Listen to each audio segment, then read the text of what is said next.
नमस्कार. योगभास्कर ॲस्ट्रो या ज्योतिषविषयक चॅनलमध्ये आपले सर्वांचे स्वागत आहे. आपण चर्चा करत आहोत ती गुरुच्या होणाऱ्या राशी परिवर्तनाविषयी. दिनांक 1 मे 2024 दुपारी 12:56 देवगुरु बृहस्पती आपली सध्याची मेष राशी सोडून दैत्यगुरूंची सर्वसाधारण राशी वृषभ राशीमध्ये प्रवेश करणार आहे. गुरुचे हे भ्रमण प्रत्येक राशीसाठी कोणते फळ घेऊन येत आहे हे ज्योतिषशास्त्रात अत्यंत महत्त्वाचे मानले आहे. कारण नवग्रहांमध्ये देवगुरु बृहस्पती सर्वात मोठा ग्रह असून तो सर्व धार्मिक कृत्यांचा कारक आहे आणि याचे एका राशीमध्ये 13 महिन्यांसाठी इतके वास्तव्य असते.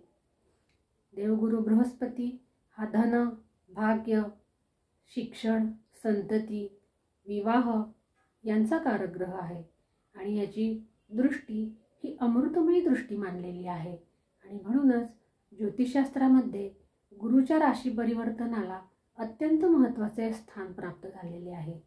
आज आपण तुळ, वृश्चिक आणि धनु या राशींच्या आणि लग्नांच्या जातकांसाठी देवगुरु बृहस्पतीचे हे गोचरीचे भ्रमण कोणते फळ घेऊन येत आहे याविषयीची चर्चा करूया.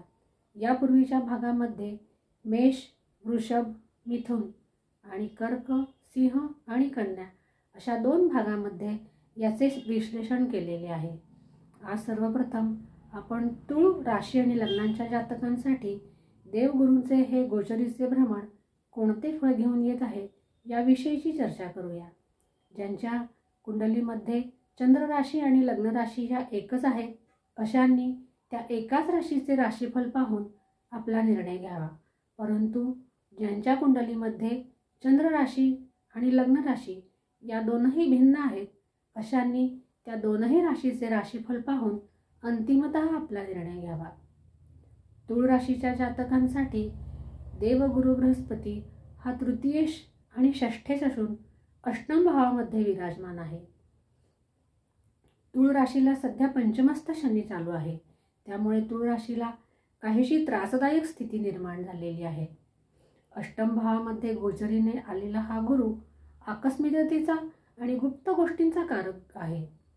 आध्यात्मिक गुप्त साधनांसाठी गुरुचे हे गोचरीचे भ्रमण तुला राशी आणि लग्नांच्या जातकांसाठी सहाय्यक सिद्ध होणार आहे.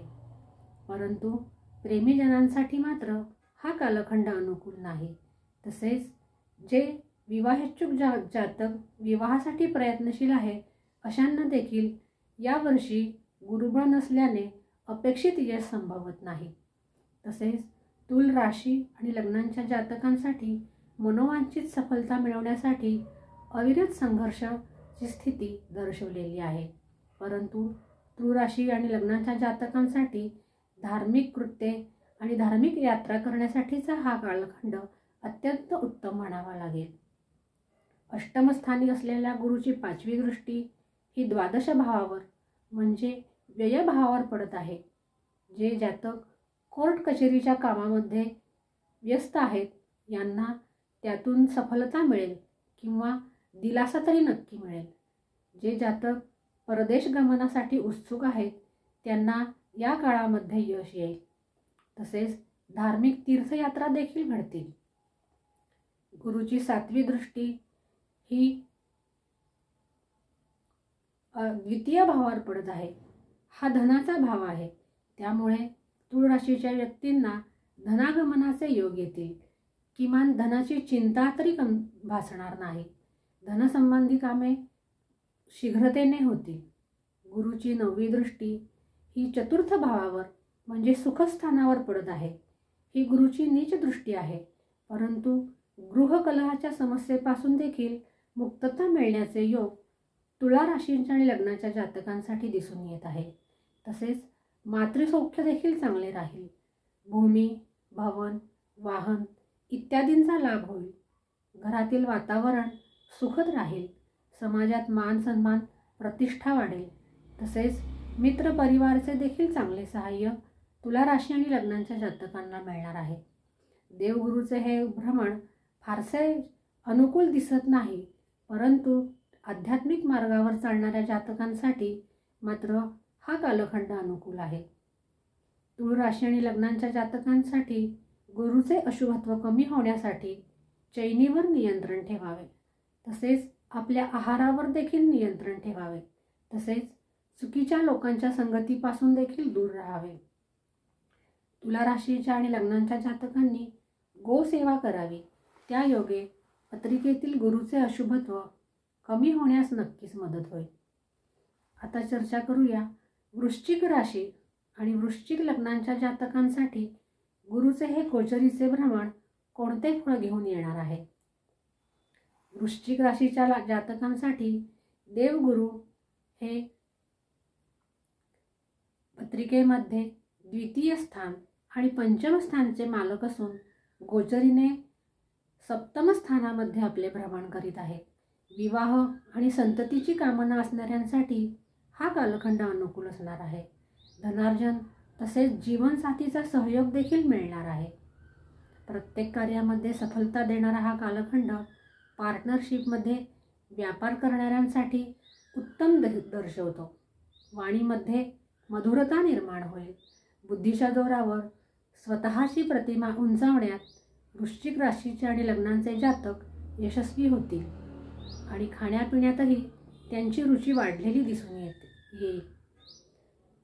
सप्तम स्थानी असलेल्या गुरुची 5वी दृष्टी ही 11व्या भावावर म्हणजे लाभस्थानावर पडत आहे. त्यामुळे वृश्चिक राशी आणि लग्नाच्या जातकांसाठी मोठ्या भावंडांचे सहाय्य मिळणार आहे. कोणते ना कोणते लाभ होत राहण्याची शक्यता हे देखील दिसून येते. मात्र खाण्यापिण्यावर नियंत्रण ठेवावे. धनागमनाचे सर्व मार्ग मोकळे होतील आणि जर रोगाशी झुंजत असाल तर रोगापासून देखील मुक्तता मिळण्याचे योग या राशींच्या आणि लग्नांच्या जातकांना निर्माण होताना दिसतात. गुरुची 7वी दृष्टी ही लग्नस्थानावर म्हणजे प्रथम भावावर आहे. प्रथम स्थानावर गुरुची दृष्टी ही अत्यंत अमृतमयी अशी दृष्टी आहे. समाजामध्ये मानसन्मान वाढेल. व्यक्तिमत्वाला तुमच्या नक्की झळाळी येईल. भव्य व्यक्तिमत्व प्राप्त होईल. तसेच दाम्पत्य सुख देखील अनुकूल असेच मिळेल. जे व्यापारी क्षेत्रामध्ये काम करतात त्यांना सफलता मिळण्याचे योग दिसून येत आहे. प्रियजनांचे सहाय्य देखील लाभणार आहे. गुरुची 9वी दृष्टी वृश्चिक राशी आणि लग्नांच्या जातकांसाठी 3ऱ्या भावावर पडणार आहे. येथे गुरुची नीच दृष्टी आहे आणि हा पराक्रम भाव आहे. लहान भावंडांचे सौख्य वृश्चिक राशी आणि लग्नांच्या जातकांना मिळणार आहे. तसेच शेजारांशी सुद्धा संबंध सुधारलेले दिसून येतील. दाम्पत्य सुख आणि संतती सुख दोन्हींची प्राप्ती वृश्चिक राशीच्या जातकांना होताना दिसून येत आहे. ज्यांना विवाहाची इच्छा आहे अशा विवाहेच्छुकांचे विवाह या काळात जुळून येतील. कोणत्या ना कोणत्या प्रकारे प्रतीक्षेनंतरही संतती सुखापासून वंचित असलेल्या जातकांसाठी हा कालखंड आशेचा किरण घेऊन येताना दिसत आहे. तसेच हाती घेतलेली कामे वेळेत पूर्ण होतील. नोकरी किंवा सरकारी कामात कार्य करणाऱ्या लोकांसाठी हा कालखंड चांगला असणार आहे. कन्सल्टन्सी करणाऱ्यांसाठी हा कालखंड विशेष चांगला असणार आहे. वाडवडिलांची इस्टेटीची वाटणी करणार असाल तर त्यासाठी देखील हा कालखंड अनुकूलता निर्माण करणारा आहे. वृश्चिक राशी आणि लग्नांच्या जातकांसाठी अतिउत्तम कालखंड असेच वर्णन वृश्चिक राशीच्या जातकांसाठी करता येईल. परंतु वृश्चिक राशीच्या जातकांना सध्या शनीची ढैया चालू असल्याने मारुतीची उपासना मात्र नित्य चालू ठेवावी. आता आजची शेवटची धनु राशी आणि लग्नांच्या जातकांसाठी गुरुचे हे गोचरीचे भ्रमण कोणते फळ घेऊन येत आहे याविषयीची थोडक्यात चर्चा पाहू. धनुराशीच्या जातकांसाठी कुंडलीमध्ये गुरु हा ग्रह लग्नेश आणि चतुर्थेश असून तो आपले गोचरीने 6ठ स्थानामध्ये भ्रमण करत आहे. म्हणजे 2 केंद्रस्थानांचा अधिपती असलेला ग्रह 6ठ स्थानामध्ये विराजमान आहे. 6ठ स्थानी असलेला गुरु हा फारसा अनुकूल म्हणता येणार नाही, कारण 6ठ स्थानाला अवयवाचे स्थान मानलेले आहे. धनुराशीच्या जातकांनी आपल्या स्वास्थ्यावर विशेष काळजी घेण्याची गरज पडणार आहे. शारीरिक आणि मानसिक त्रास डोके वर काढतील. तसेच पचनाच्या तक्रारी देखील उद्भवण्याची शक्यता आहे. धनुराशीच्या जातकांनी आहारावर नियंत्रण ठेवावे आणि आहार सुपाच्य ठेवावा. मसालेदार पदार्थांच्या सेवनापासून त्यांनी दूर राहावे. तसेच शत्रूसुद्धा काही ना काही कारवाया करताना दिसून येतील. पारिवारिक कलह देखील संभावतात. हे जातक प्रतियोगिता परीक्षेची तयारी जर करत असतील तर त्यांच्यासाठी मात्र हा कालखंड उत्तम आहे. त्यांना अपेक्षेप्रमाणे यश त्यामुळे मिळणार आहे.